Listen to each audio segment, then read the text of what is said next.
Olá pessoal do nono ano, tudo bem? Pessoal, hoje então a gente vai falar sobre o capítulo 15. O capítulo 15 retrata sobre os átomos, tranquilo? Eu vou pedir que vocês que façam acompanhamento aí pelo livro e peguem os cadernos também. Vou pedir que façam anotações no caderno, porque ao momento em que vocês estão copiando, automaticamente vocês vão estar estudando, certo? Qualquer dúvida que porventura venha a surgir, podem estar fazendo a pergunta aqui no grupo ou também no privado. Quem tiver vergonha pode fazer as perguntas aqui no privado que eu estarei respondendo, ok? Dando início aqui, pessoal, então vamos lá. O átomo. O átomo, pessoal, segundo o Leucipo, o átomo era uma partícula indivisível, certo? Era a menor partícula que existia e indivisível. Ou seja, se a gente pegasse algo, vamos supor, um pedaço de ferro, e fosse partindo ele iria chegar na sua menor unidade, onde não era mais possível ser dividido. Então, seria o átomo, porém com as mesmas características, certo? Esse conceito ele foi proposto pela primeira vez por Leucipo, certo? Leucipo de Mileto. Era o componente básico para todas as coisas que fossem presentes, então, no universo. Embora essas ideias de Leucipo elas não estivessem corretas, pessoal, elas foram um ponto de partida para explicar o que nós conhecemos hoje sobre o átomo, certo? Então, o que é que essas ideias elas não estavam corretas? Onde é que elas estariam erradas? Partindo, então, da ideia de que tudo no universo era construído por átomos, os cientistas eles construíram alguns modelos. Para que esses modelos, pessoal? Como construir modelos de algo que a gente não pode enxergar?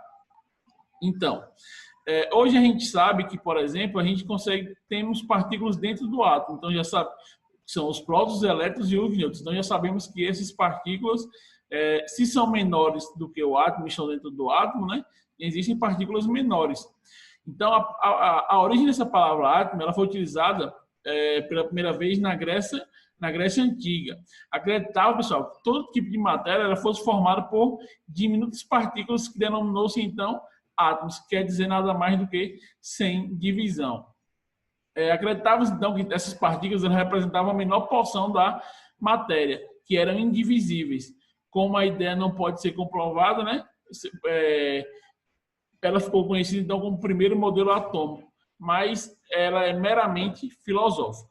A evolução dos modelos atômicos. Nós temos alguns modelos aqui, pessoal. O primeiro que foi John Dalton, que foi conhecido então como bola de bilhar, certo? As ideias de Demócrito elas permaneceram inalteradas por aproximadamente 2.200 anos. Só em 1808 é que Dalton ele retoma essas ideias sobre uma nova perspectiva, né? A experimentação. Então, ele se baseou em algumas reações químicas e na paisagem minuciosa chegou à conclusão que o átomo ele realmente existiam e que possuíam algumas características. E que características eram essas? Toda a matéria seria formada por partículas esféricas, maciças, neutras e indivisíveis, que eram chamadas de átomos. Por elas serem maciças e indivisíveis, daí então o nome veio do modelo de bola de bilhar. Foi o primeiro modelo baseado em dados experimentais, certo? Os átomos, pessoal, eles eram diferentes uns dos outros apenas pelas massas, certo? Massas iguais seriam denominados átomos iguais. Massas diferentes seriam átomos diferentes. E nessa época aí, pessoal, ainda não se sabia nada sobre os elétrons. Ele só foi descoberto, né, bem depois e recebeu este nome, né, por causa do cientista Thomson, que a gente vai ver também o modelo atômico de Thomson. Existe um número finito, pessoal, de tipos de átomos na natureza, que a gente vê na tabela periódica. E a combinação de iguais ou diferentes tipos de átomos eles vão originar né, diferentes materiais. O modelo, então, atômico de Thomson.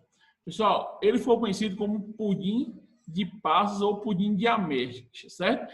Foi Thomson quem fez a descoberta dos prótons e dos elétrons. E ele propôs, pessoal, um modelo do átomo no qual o elétron e os prótons eles estariam uniformemente distribuídos, garantindo um equilíbrio elétrico né, entre as cargas, que seriam as cargas positivas dos prótons e as cargas negativas dos elétrons.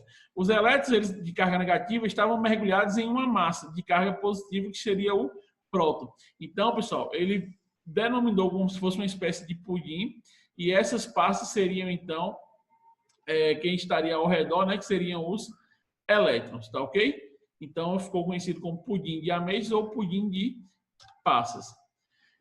E a constituição, pessoal, a contribuição de Rutherford.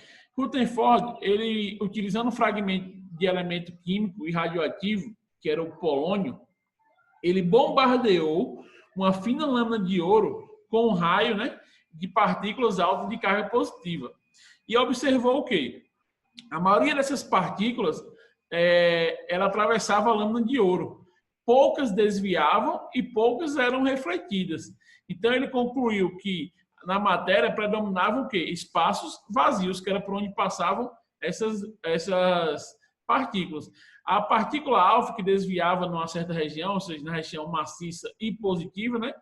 E o átomo possuía um núcleo. E nesse núcleo não estavam presentes os prótons, que eram cargas positivas, certo? Então, Rutherford, basicamente, ele bombardeou uma fina lâmina de ouro com partículas alfa, emitidas pelo polônio, né?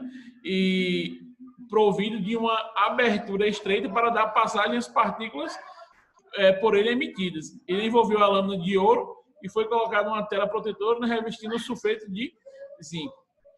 A grande maioria dos raios, como eu havia dito, né, ele passa pela lâmina, poucos foram os raios que foram refletidos ou sofreram algum desvio, pessoal.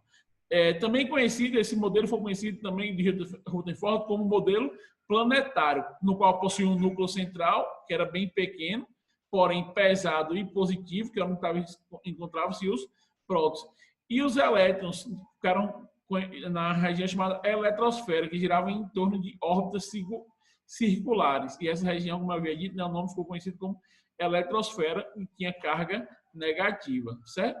Já o modelo de Bohr, pessoal, é um modelo da física clássica, porém não aceitava o modelo de Rutherford, né? Essa partícula em movimento circular uniforme, ela perderia energia. Então, Bohr, ele propôs uma série de ideias, né, acerca da estrutura atômica com base em modelos matemáticos. A física clássica, ela não se aplica ao átomo. E os elétrons, eles podem receber ou podem perder energia. Então, ele propôs o que é a existência de níveis energéticos. Foi aí que ele fez os seus postulados, o primeiro e o segundo postulado, certo? Então, de acordo com o modelo atômico proposto por Rutherford, os elétrons, eles, ao girarem ao redor do núcleo, com o tempo, eles vão perder energia e se chocariam com os mesmos, certo? Como o átomo é uma estrutura estável, Bohr, ele formula uma teoria sobre esse movimento dos elétrons, fundamentado na teoria quântica da radiação, que é a teoria lá de 1900 de Max Planck, certo? Então, essa teoria de Bohr, ele fundamenta-se nos seguintes postulados. O primeiro postulado diria o seguinte: os elétrons, eles descrevem órbitas circulares estacionárias e ao redor do núcleo, sem emitirem nem absorverem energia. Já no segundo postulado, ele diz o seguinte: fornecendo energia, seja essa energia elétrica ou energia térmica, a um átomo, um ou mais elétrons absorvem ou saltam de níveis mais afastados do núcleo. E ao voltarem às suas órbitas originais, elas vão devolver a energia recebida em forma de uma luz, pessoal. E esse fenômeno, a gente pode tomar como exemplo, né? Que é como a gente faz uma barra de ferro quando a gente esquenta, ela vai ficando amarela, né? Emitindo uma espécie de luz. Então, pessoal, em síntese, a ideia de átomo, né, ela surge na antiguidade com o Leucipo de Mileto, e essa ideia ela permanece sem muita visibilidade e só é retomada quando Dalton propõe esse modelo, o modelo da bola de bilhar.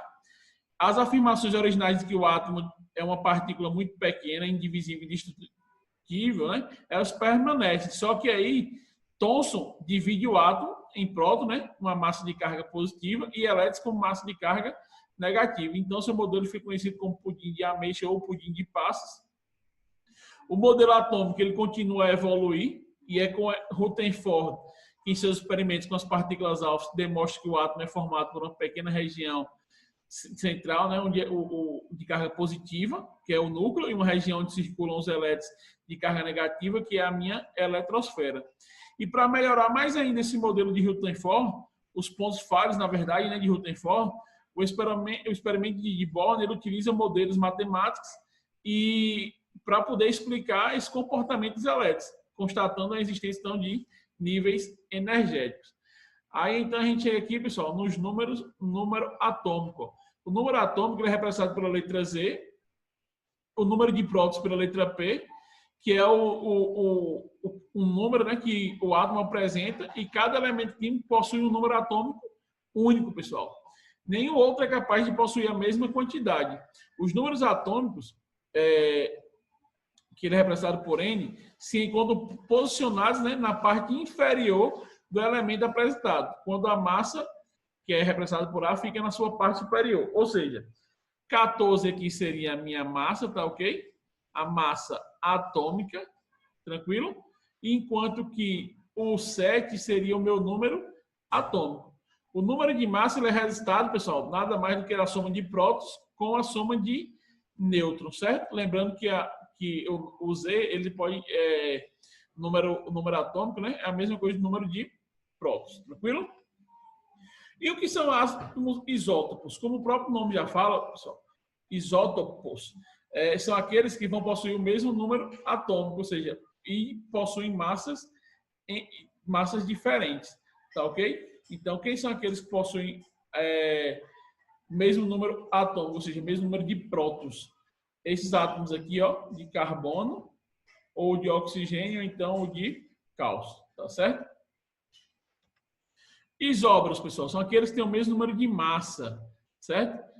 Sendo diferente o seu número atômico. E isótopos são aqueles que possuem o mesmo número de nêutrons, certo? Ou seja, eles possuem número atômico e número de massa são diferentes, mas o número de nêutrons são iguais. E íon, cátion e o ânion, pessoal. O que é o íon? O íon, ele é um átomo que vai estar eletrizado, certo? Que ganhou ou que perdeu elétrons. E aí, quando ele ganha, pessoal, ele vai ficar com carga negativa. Então, ele é denominado de ânion. Quando ele perde, ele fica com carga positiva. Então, ele é denominado de cátion, certo? Pessoal, vai ficar uma pequena atividade para vocês aqui na página 170 e 171. Espero que vocês tenham compreendido aí. Um grande abraço e até a próxima. Tchau, tchau.